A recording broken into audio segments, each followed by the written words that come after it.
Bonjour et bienvenue dans cette nouvelle vidéo où je vous présente aujourd'hui les meilleurs remèdes naturels contre les mycoses vaginales, contre les candidoses génitales. Et tout ce que je vais vous dire va être également valable pour les mycoses génitales de manière générale, donc également valable pour les mycoses génitales chez les hommes. Je vous explique quels sont ces remèdes, comment les utiliser et où les trouver. Donc bienvenue à vous sur ma chaîne de conseils dédiée à toutes les personnes qui souhaitent retrouver sérénité et vitalité dans leur vie et dans leur ventre de manière naturelle. Je m'appelle Mariette Biernacki, je suis naturopathe, coach et magnétiseuse et j'accompagne les personnes qui souffrent de fatigue chronique, d'anxiété, de burn-out à pouvoir retrouver plus de sérénité et de vitalité au quotidien. Et j'accompagne également les personnes qui ont des troubles digestifs et en particulier qui ont des intolérances alimentaires, mais également la candidose ou le SIBO, à pouvoir retrouver la paix dans leur intestin et également remanger de tout. Si ces sujets vous intéressent, n'hésitez pas à vous abonner à la chaîne, vous y trouverez plein de conseils pour améliorer votre santé et votre bien-être sur ces sujets. Et puis vous avez toutes les informations sur mes accompagnements sur mon site mariettebiernacki.com. Si déjà de votre côté en autonomie, vous avez envie de faire un premier pas, vous avez mon e-book gratuit de 5 clés souvent négligées qui font la différence pour retrouver sérénité et vitalité dans votre vie et dans votre ventre. Donc vous pouvez le retrouver dans la barre d'informations, il est gratuit, vous avez déjà pas mal de conseils qui sont très concrets pour vous permettre d'avancer de votre côté. Sans plus tarder, je vous présente mes meilleurs remèdes naturels contre les mycoses vaginales. Donc déjà une mycose vaginale, qu'est-ce que c'est? Eh bien c'est une infection au niveau du vagin, mais ça peut atteindre également la vulve. On parle dans ce cas-là de mycose vulvo-vaginale. Donc comme je le disais, ça peut atteindre également les parties génitales chez les hommes. C'est vrai que c'est très courant chez les femmes et globalement il y a plus de femmes qui en souffrent, mais les hommes sont concernés aussi. Donc messieurs, cette vidéo, elle peut également vous concerner. Donc les remèdes que j'y présente sont tout autant valables pour vous si vous êtes concernés. Et donc cette infection, eh bien elle est liée à des champignons microscopiques et bien souvent il s'agit des candidats albicans. C'est pour ça qu'on parle souvent aussi de candidose vaginale. Donc les mycoses vaginales, au niveau des symptômes, elles vont souvent donner des pertes qui vont être blanchâtres, assez épaisses et parfois un petit peu grumeleuses. Donc rien à voir avec les pertes blanches que vous pouvez avoir par rapport à votre cycle. Là, ce sera des pertes qui interviennent pas forcément en lien avec les hormones, même si ça peut être favorisé à certaines périodes du cycle, comme les périodes d'ovulation par exemple. Mais vous allez les reconnaître assez facilement par le fait que les pertes soient beaucoup plus épaisses, voire un petit peu grumeleuses. Et surtout, elles s'accompagnent très souvent de démangeaisons, voire d'irritation. Il y a vraiment des personnes qui vont vraiment jusqu'à avoir des douleurs tellement la muqueuse est irritée. Et bien souvent, la mycose vaginale amène également à avoir des irritations, voire des douleurs lors des rapports sexuels. Donc là, encore une fois, si vous vous reconnaissez que vous avez un petit peu tous ces symptômes, eh bien, il est fort probable que vous souffriez de mycose vaginale. Donc quelles sont les causes profondes de l'apparition des mycoses vaginales? Vous savez sur cette chaîne que j'aime beaucoup aborder ce point parce que pour moi c'est essentiel de comprendre quelle est la cause profonde d'un trouble si on veut vraiment le résoudre en profondeur, surtout si pour vous c'est quelque chose de chronique et de récidivant. Bon, si c'est ponctuel, prendre le remède naturel en question, eh bien ça suffira. Mais si c'est récidivant, c'est vraiment important de comprendre justement quelles sont les causes pour vous. Donc au niveau de ces causes profondes, eh bien il s'agit donc d'un déséquilibre de la flore vaginale. Parce que je rappelle qu'au niveau du vagin, eh bien on a une flore, tout comme au niveau de la flore intestinale, on a une flore intestinale, eh bien au niveau vaginal, pareil, on a une flore qui est composée notamment de bactéries et de levures, donc notamment les candidats albicans, qui sont à forme tout à fait non pathologique et naturellement présents dans la flore vaginale, tout comme dans la flore intestinale d'ailleurs. Et là où ça devient problématique, c'est lorsque les candidats albicans vont surproliférer et donc finir par donner une infection, c'est-à-dire qu'il y a un déséquilibre entre les populations de bactéries et les populations de levures et que les populations de levures ont pris largement le dessus, ce qui amène à la mycose. Mais pour autant, c'est pas ça la cause profonde, puisque le déséquilibre, il n'arrive pas par hasard. Donc je vais vous citer ici les causes principales qui sont parmi les causes profondes que je retrouve le plus souvent en accompagnement. Donc la première chose, ça va être de porter des vêtements qui sont très serrés, en fait d'avoir une congestion au niveau de la zone vaginale. Donc ça peut être des vêtements très serrés, ça peut être favorisé également s'il fait chaud, si c'est en été, etc. Il y a plus de chances d'avoir un petit peu des macérations dans cette zone. Et si vous êtes sujet aux mycoses, vous savez que les champignons, ils adorent les endroits qui vont être chauds, humides, etc. C'est vraiment ce qui leur permet de beaucoup proliférer. Donc je vous conseille de porter des vêtements qui soient bien à votre taille, dans lesquels vous ne vous sentez pas engoncé ou tout serré, et de privilégier les sous-vêtements qui sont en matière naturelle comme le coton, parce que si vous avez des sous-vêtements acryliques, ça favorise la transpiration et donc l'installation des mycoses. Au niveau des sous-vêtements, je vous conseille également de les laver à au moins 60 degrés, car en deçà de cette température, les micro-organismes de type levure, champignons étant très résistants, ils ne vont pas mourir lors de la machine à laver.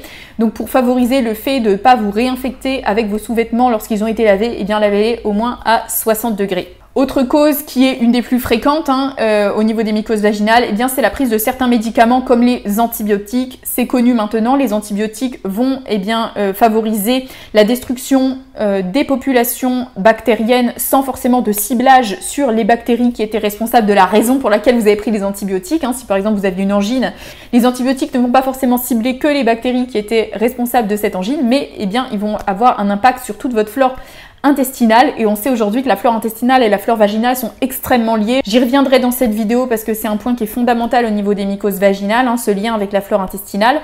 Et donc si la flore intestinale elle est déséquilibrée en faveur des levures, parce que comme je l'ai dit tout à l'heure, il y a un équilibre entre les deux, donc s'il y a beaucoup de bactéries qui meurent, vous avez beaucoup de chances d'avoir une infection à levure. C'est pas systématique, mais vous avez plus de chances d'avoir cela, surtout si vous y avez déjà tendance.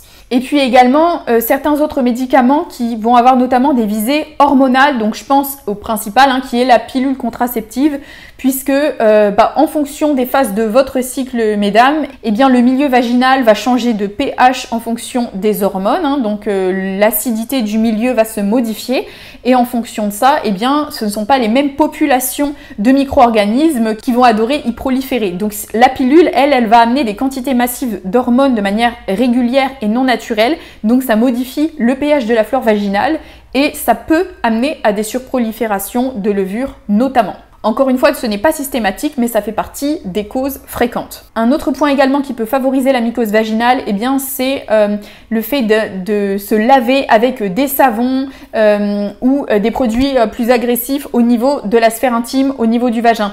Je rappelle que le vagin, il s'auto-nettoie. Normalement, on n'est pas censé aller mettre du savon ou autre dans cette zone. C'est une zone très fragile, très sensible, comme je vous disais, avec un pH qui lui est propre. Et venir introduire des savons ou autres nettoyants en tout genre, peut amener à un déséquilibre de la flore et du pH de cette zone et qui peut donc créer des irritations et aussi favoriser la prolifération des mycoses. Parmi les points les plus fréquents également de la cause profonde des mycoses vaginales à répétition, donc là surtout ça vous concerne si ces mycoses elles sont récidivantes, c'est le lien très étroit, comme je le disais tout à l'heure, avec la flore intestinale. Donc si toutefois vous avez vraiment des mycoses vaginales qui sont à répétition, il est fort probable que vous ayez un déséquilibre de la flore intestinale en faveur d'un surplus de levure. Donc très souvent on peut parler de candidose. J'ai déjà une vidéo sur la candidose sur ma chaîne sur laquelle je vous explique les points fondamentaux nécessaires à prendre en compte pour pouvoir se sortir d'une candidose intestinale. Donc je vous la remets dans le petit i là-haut si vous voulez aller la voir. Je vous la remets également dans la barre d'informations. Dans ce cas-là, il faudra notamment agir au niveau de votre alimentation, au niveau de votre hygiène de vie et comprendre encore une fois la cause profonde de l'apparition de cette candidose intestinale.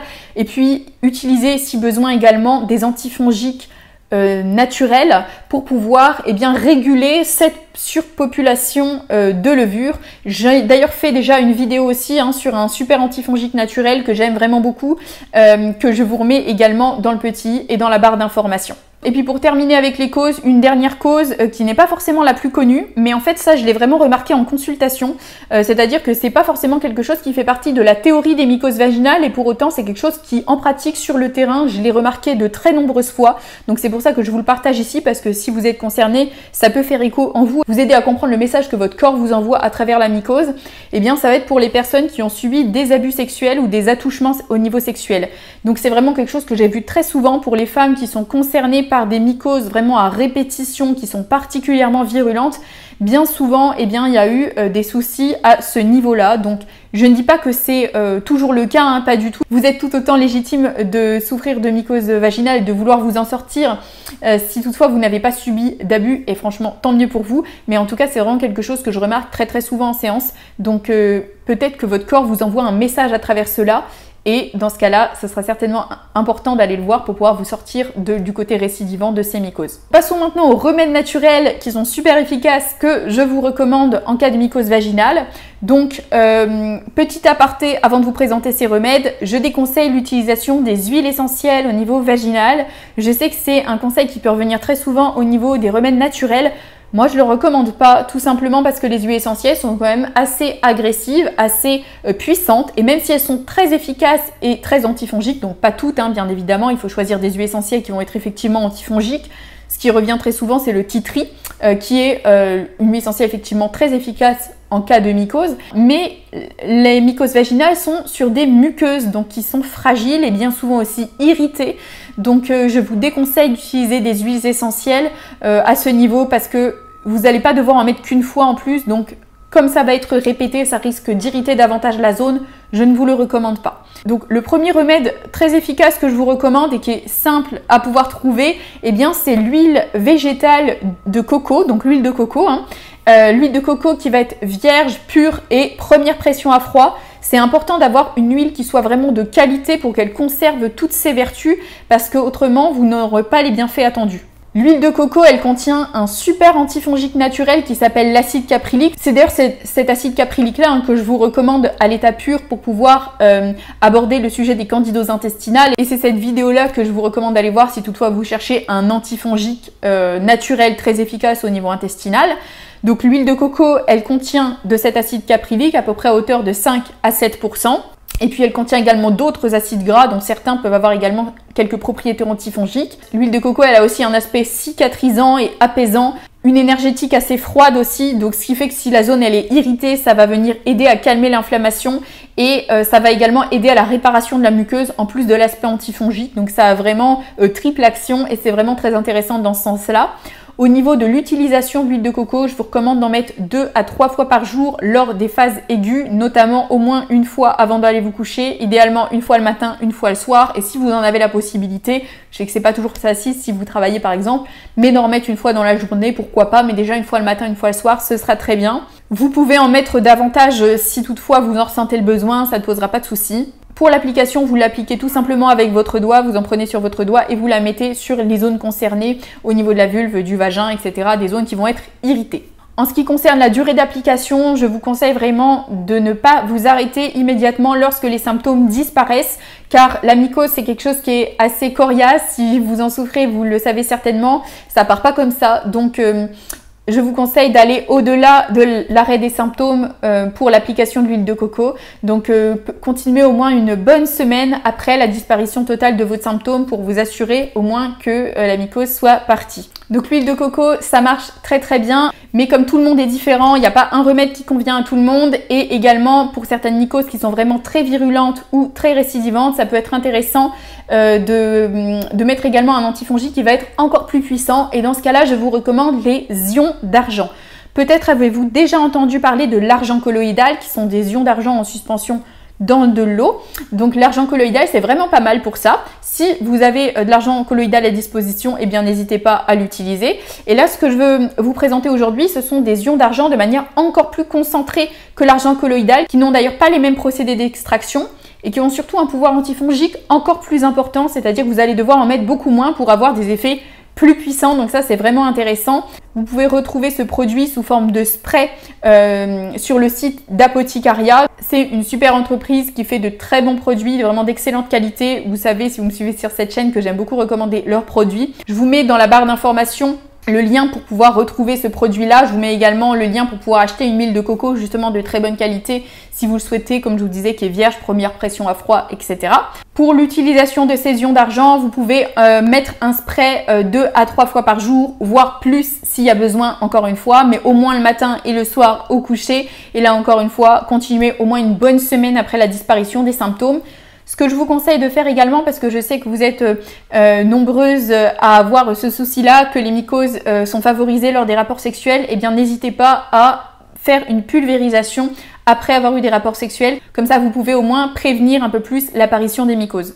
Si malgré tous ces remèdes qui sont super efficaces, eh bien ça ne suffit pas, ou si pour vous la mycose est vraiment récidivante, c'est-à-dire que ces remèdes fonctionnent mais ça revient, eh bien il ne faut pas forcément aller chercher du côté du remède en question parce que le problème ne se situe pas ici. Comme je le disais tout à l'heure, si ça revient, eh bien c'est que la cause n'a pas été trouvée et bien souvent ce que je remarque en consultation, eh bien c'est que la cause elle est intestinale et que soit vous avez clairement une mauvaise digestion, et certainement une candidose intestinale, soit eh bien, la mauvaise digestion passe sous silence, mais il y a quand même un déséquilibre de la flore intestinale de ce côté-là. Donc ça va être très important, en fait fondamental même pour pouvoir éviter la récidive, d'aller rééquilibrer cette flore intestinale d'un point de vue plus profond en vous intéressant à la cause de ce côté-là. Donc ça, c'est ce que je vous accompagne à pouvoir effectuer en naturopathie. Vous pouvez déjà de votre côté commencer avec l'utilisation d'antifongiques comme l'acide caprylique, que je vous remets d'ailleurs dans la barre d'information, qui est vraiment très efficace pour ça. Mais si toutefois vous avez envie de prendre les choses de manière plus globale et que vous ne sortez pas soit de troubles digestifs ou autres qui vous causent ensuite des mycoses vaginales, dans ce cas-là, c'est important d'aller voir pour vous de manière individuelle quelles sont les causes et comment rétablir les facteurs de santé qui empêcheront la réinstallation d'un terrain mycosique. Comme je vous dis, la cause, elle est toujours individuelle et c'est important de la comprendre. Le facteur stress également, il est hyper important là-dedans parce que des hauts niveaux de cortisol, un stress qui est élevé, favorise la prolifération des mycoses. Je ne l'ai pas précisé tout à l'heure dans les causes, mais elle est à ne pas négliger. Mais c'est fréquent que je vois en consultation des femmes qui vivent une période stressante et qui ont des mycoses à répétition pour ça. Si vous vous sentez concerné par les troubles que j'ai mentionnés ici, notamment les mycoses qui soient vaginales ou intestinales, la mauvaise digestion, les ballonnements, le transit perturbé, etc., et que vous voulez vous en sortir de manière durable en allant vraiment comprendre la cause profonde de l'apparition de ces troubles pour vous et de leur persistance, je peux vous aider à cela en accompagnement. Si mon approche, si ma démarche, elle vous plaît, eh bien vous retrouverez toutes les informations sur mes accompagnements sur mon site mariettegarnaki.com et je vous mets également en barre d'informations toutes les infos nécessaires pour pouvoir me contacter si vous le souhaitez. Écrivez-moi, décrivez-moi votre problématique de manière à ce que je vois si je peux vous aider et si c'est le cas, eh bien je vous proposerai un accompagnement qui sera en rapport avec votre problématique. Si cette vidéo vous a appris des choses, mettez-moi un petit pouce pour me le faire savoir. Abonnez-vous à la chaîne parce qu'il y a plein d'autres vidéos de conseils qui arrivent. Je vous remercie grandement d'avoir visionné cette vidéo et je vous dis prenez bien soin de vous et on se retrouve très vite.